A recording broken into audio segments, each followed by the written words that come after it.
proud to represent All In Magazine. Going all in. I'm really excited for All In to be back. It was the bluff of my career. I think for sure poker's making a big comeback. I think you're going to see a poker explosion like never before. Check out allinmag.com. We're going global. Watch for it. Man, it was the best magazine then, it probably will be now. So we're here with Antonio Esfandiari here at the World Series of Poker main event.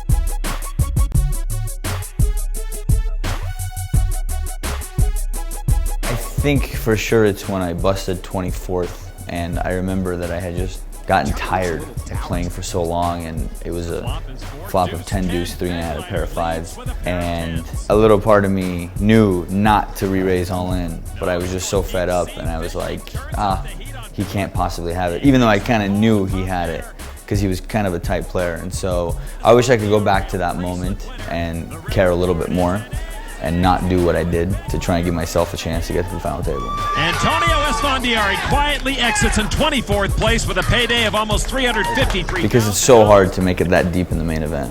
I wish I could go back to that moment more than anything. Yeah, I actually thought it all along. I really did. And then as time progressed and all of a sudden I was doing well and there was 10 people left, I was chip leader, and I thought for sure this is just my destiny and I'm gonna do it back to back. This is what I'm gonna tell my grandkids about.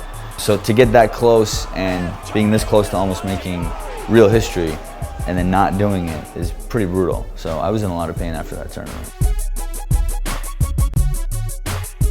I like watching Durr play because he's a maniac, and it's always fun to watch guys that are playing any 2 cards.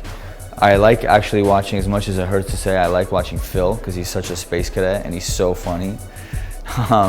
So those are probably my 2 favorites to watch.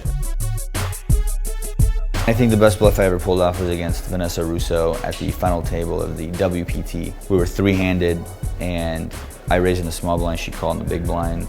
Came 10, Jack, Queen. I had 8-4 offsuit. I bet, she called. Turn came a king, so now an ace makes a straight. I bet, and the way she called, I realized she did not have an ace in her hand. And so on the river, as 7 came on the river, I knew that I had to go for it again. And I just shipped for all of it. She thought about it for about 5 minutes. I don't think you bluffed me twice. And finally folded. And so had she called, I was out. But she folded and I went on to win the tournament. You have done it. The magician levitates himself and takes down a WBT title, his second one.